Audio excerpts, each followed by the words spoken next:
Hello students, welcome to the channel Vedantu NCERT Solutions class 11th and 12th, where we find solutions to NCERT back exercises of physics, chemistry and biology on a single platform. The question that you see on the screen is of chapter number 4 of your class 12th biology book, that is Principles of Inheritance and Variations.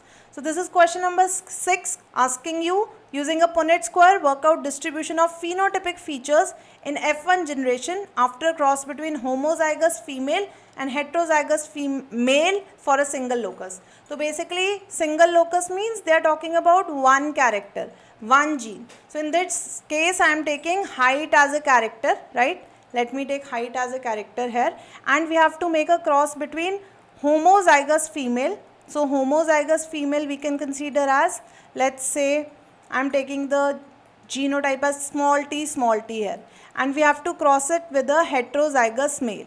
We have to cross it with a heterozygous male, right? So in this case heterozygous male will be capital T small t.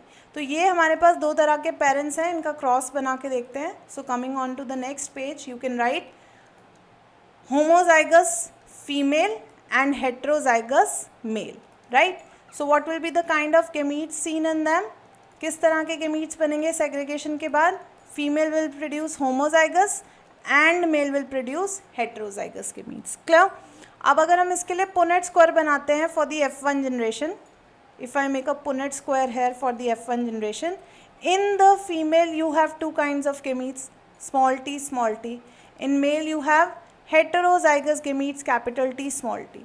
तो अगर मैं इस capital T को इस small T और इस capital T को इस स्मॉल टी के साथ क्रॉस करूँगी तो I will get this kind of progeny.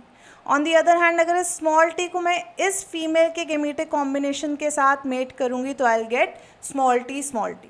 Basically बच्चों हमारे पास किस तरह के फिनोटिपिक फीचर्स ऑब्टेन होंगे, what will be the ratio?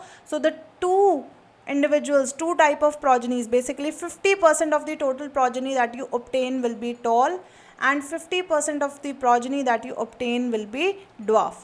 So in this case the phenotypic ratio 50:50, basically 1:1, right? The phenotypic ratio will come out to be 1:1. So I hope children this solution is clear to you.